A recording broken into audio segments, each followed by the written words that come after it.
moi, je suis reconnaissante de l'expo parce qu'aujourd'hui, j'ai l'impression qu'on est tellement avancé dans notre ouverture d'esprit, je trouve, au Québec, à Montréal.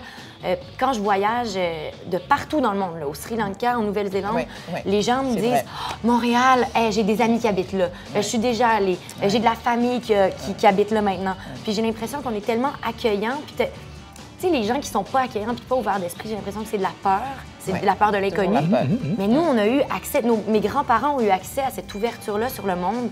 Puis je sens que ma génération, en tout cas, on découle un peu de ça, de cette ouverture-là d'esprit, de cet accueil, en tout cas, du prochain, puis de l'autre, puis de la découverte de la différence. Oui, puis c'était le début, là.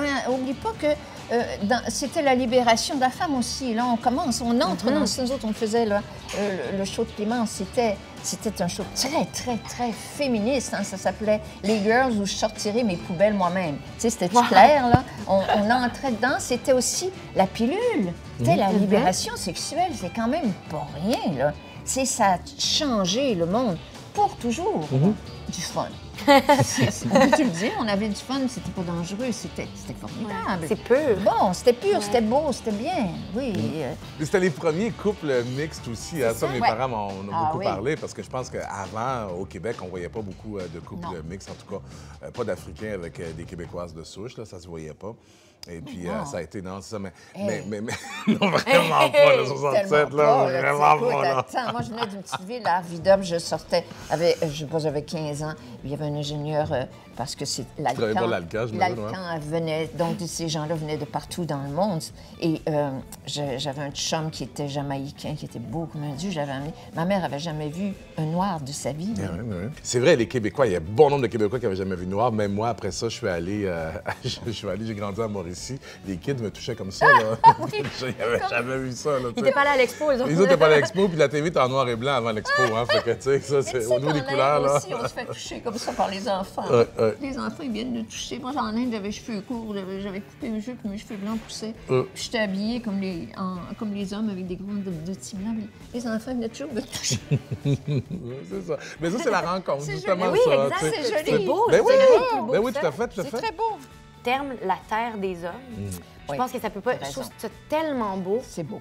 Puis j'ai l'impression que c'est la plus belle valeur. Je sais pas, c'est pas une valeur, c'est un titre, mais je veux dire... C'est une valeur. C'est une valeur de se voir comme un citoyen du monde, puis de se voir comme une personne ouverte sur les autres. Je pense que ça, c'est...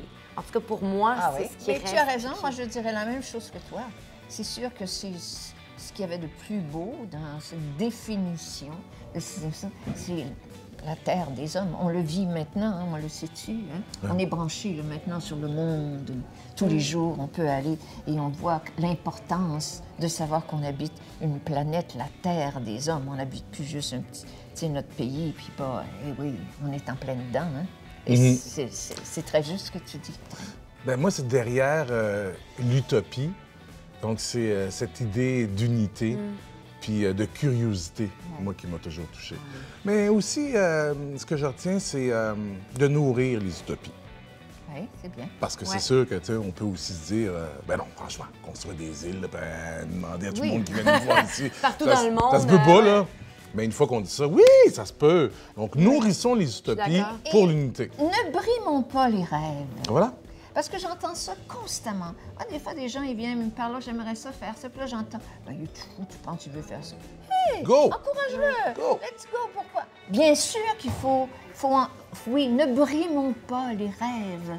Parce que tout est fait, tout est fait. Les grandes réalisations, ça part toujours d'un rêve, d'un garçon et d'une fille quelque part qui ont eu un rêve puis qui l'ont poussé.